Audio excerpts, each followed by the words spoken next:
Heran kalau timnas Indonesia memang akan lolos langsung ke Piala Dunia 2026. Dan inilah skenarionya. Ya, seperti yang kita tahu, timnas Indonesia kini berada di peringkat ketiga guys di grup C dengan mengoleksi 6 poin. Dan di tanggal 20 Maret besok, timnas Indonesia akan menghadapi Australia. Dan timnas Indonesia wajib minimal mendapatkan hasil seri. Maka poin timnas Indonesia menjadi 7 guys. Sementara di pertandingan lainnya, Arab Saudi melawan Cina, itu kemungkinan Arab Saudi akan menang. Dan Jepang melawan Bahrain, yang menang adalah Jepang guys. Otomatis klasemen sementara timnas Indonesia akan turun ke peringkat keempat. Nah, di tanggal 25 Maret timnas Indonesia akan menghadapi Bahrain. Dan di pertandingan ini kita wajib menang melawan Bahrain. Yang otomatis poin timnas Indonesia akan menjadi 10 guys. Yang membuat peringkat timnas Indonesia naik ke peringkat ketiga. Asalkan saat Cina melawan Australia itu Australia yang menang. Dan Jepang melawan Arab Saudi, yang menang adalah Jepang. Dan di tanggal 5 Juninya timnas Indonesia akan menghadapi Cina. Nah, pertandingan ini pun wajib dimenangkan timnas Indonesia agar poin timnas Indonesia menjadi 13 poin.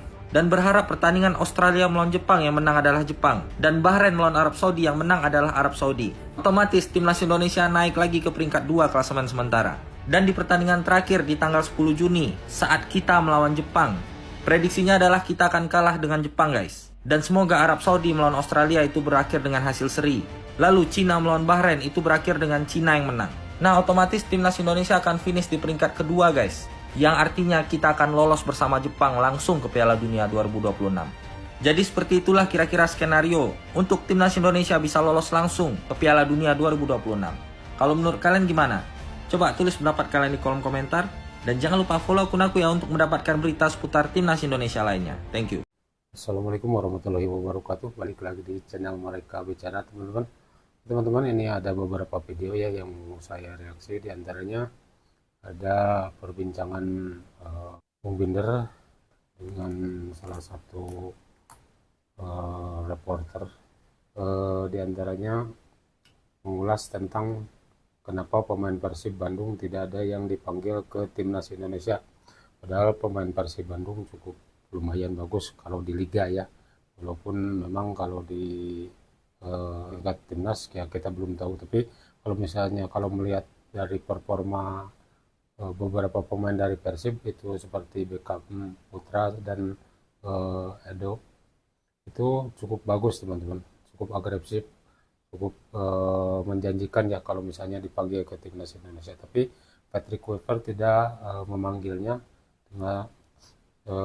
tidak tahu seperti apa alasannya. Yang jelas salah satu tim besar di Indonesia yang tidak pemainnya tidak dipanggil oleh timnas Indonesia.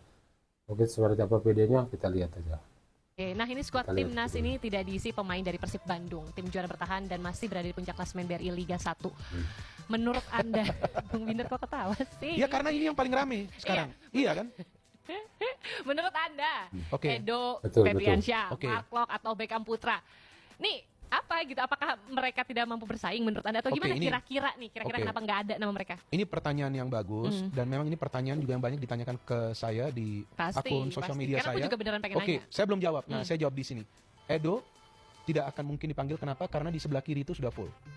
Ya, sudah ada Shane Patinama, Betul. sudah ada Kelvin Verdong, sudah ada Arhan, sudah ada Nathan yang bisa Oke. bermain di sana. Dean James jika nanti jadi juga bisa bermain di sana. Ya.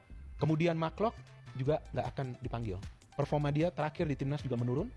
And di klub, oke, dia memang menjadi pemain yang penting bagi Persib Bandung, tapi lagi-lagi saya katakan klub dengan national team itu berbeda. Sudah ada banyak sekali pemain di posisi dia. Ya, dan Beckham Beda. Putra justru saya lebih tidak yakin jika Beckham akan dipanggil. Dia pemain yang punya potensi, tapi sejauh ini sebagai pemain yang dibutuhkan di depan, dia belum bisa konsisten memberikan umpan-umpan yang akurat. Lebih banyak dia kehilangan bola di build up. Jadi saya pikir 3 pemain ini nggak dipanggil, yaitu adalah hal yang wajar. Dan tidak harus juga tim yang berada di posisi puncak liga itu harus juga pemain-pemain mereka dipanggil. Kalau memang tidak sesuai dengan skema dari pelatih, nggak akan mungkin Ya dipanggil. Betul. sebenarnya balik lagi ke kebutuhan timnya gitu. Itu dia kayak ya, yang dicari. dan strategi maunya seperti apa strateginya. Edo is a very good player ya, saya tahu.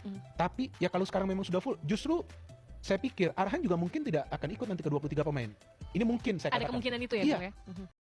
Oke, terjawab sudah ya.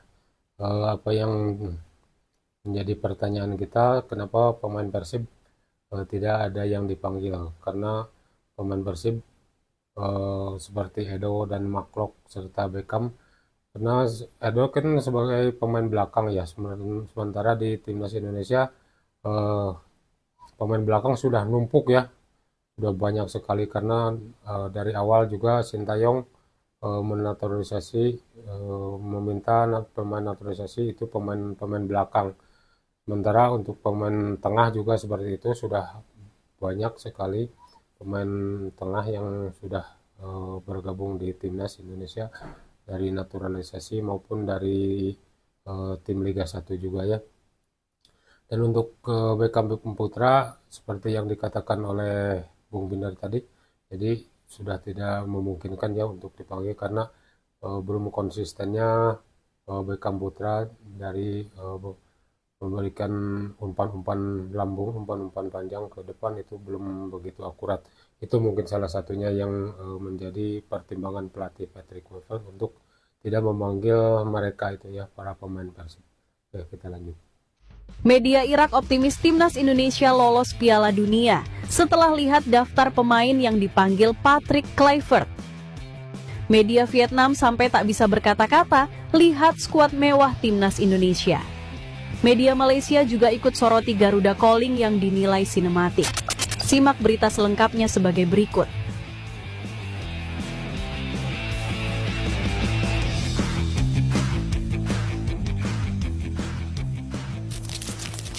Media Irak langsung optimistis usai Patrick Kluivert memanggil 27 pemain timnas Indonesia untuk melawan Australia dan Bahrain. Menurut mereka, dengan kehadiran 27 pemain pilihan Patrick Kluivert, skuad Garuda memiliki peluang lebih dari 80% lolos ke Piala Dunia 2026. Seperti diketahui, timnas Indonesia akan bertandang ke markas Australia pada 20 Maret 2025 di Sydney Football Stadium. Kemudian, pada 25 Maret 2025, skuad Garuda akan menjamu Bahrain di Stadion Utama Gelora Bung Karno, Senayan, Jakarta. Betul. Untuk menghadapi dua laga itu, Patrick Kluivert selaku pelatih timnas Indonesia telah mengumumkan daftar sementara 27 pemain pilihannya. Untuk berita selengkapnya, Sobat Garuda bisa tonton di channel YouTube Corner ID, link videonya dapat diakses di bio. Tonton bos. Media Irak aja udah optimis ya, bukan Indonesia bisa memenangkan pertandingan Australia melawan Indonesia. Sementara di kubu Indonesia sendiri tidak ada pemain yang cedera ya, tidak ada pemain yang mengkhawatirkan, tidak ada pemain yang sedang bermasalah. Semuanya para pemain Indonesia sedang on fire, sedang bagus-bagusnya. Mudah-mudahan semua para pemain bisa memberikan performa yang baik ya, performa yang diinginkan oleh pelatih dan oleh semua para pecinta sepak bola timnas Indonesia. Mudah-mudahan bisa Indonesia meraih kemenangan di Australia.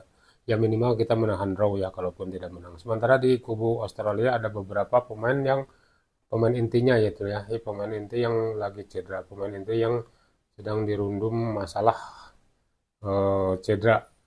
Ya mudah-mudahan dengan adanya seperti itu Indonesia bisa mengambil kesempatan tersebut guys.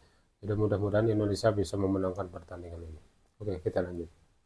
PSSI-nya Malaysia itu menyetop program naturalisasi. Alasannya katanya ditolak oleh pemerintah.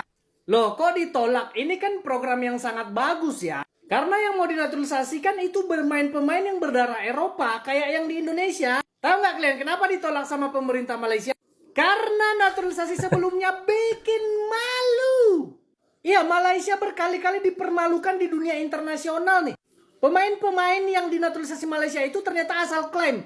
Pemainnya menolak dan mempermalukan Malaysia. Contoh kemarin tuh ada Josh Brownhill ya. Sampai putra mahkota Johor, Tuanku langsung klarifikasi minta maaf loh. Nah kemarin ini yang baru ada tuh. Ferdi Truif juga bilang, kapan aku orang Malaysia? Ada juga pemain yang lainnya kayak Iggy Hoben, Ethan Whitley. Gara-gara itu pemerintah Malaysia kayaknya, aduh udah malu nih ya kan. Dia tolak tuh program dari FAM. Gak jelas kalian ini mau naturalisasi asal klaim aja. Kalian pikir ini Indonesia. Mungkin itu pikirnya ya. Jadi sekarang yang dibolehkan oleh pemerintah Malaysia itu pemain asing yang udah tinggal 5 tahun di Malaysia. Nah itu boleh dinaturalisasi. Kalau pemain-pemain Itu yang aja. diperkirakan Biar ada darah gampang. Malaysianya udah pasti ditolak pemerintah Malaysia. Kenapa? Udah sempat bikin malu. Nggak ada istilah pemain Eropa berdarah Malaysia. Itu nggak ada. Itu hoak semua. Dongeng itu, dongeng tidur. Hanya di angan-angan. Salam, di Mateo.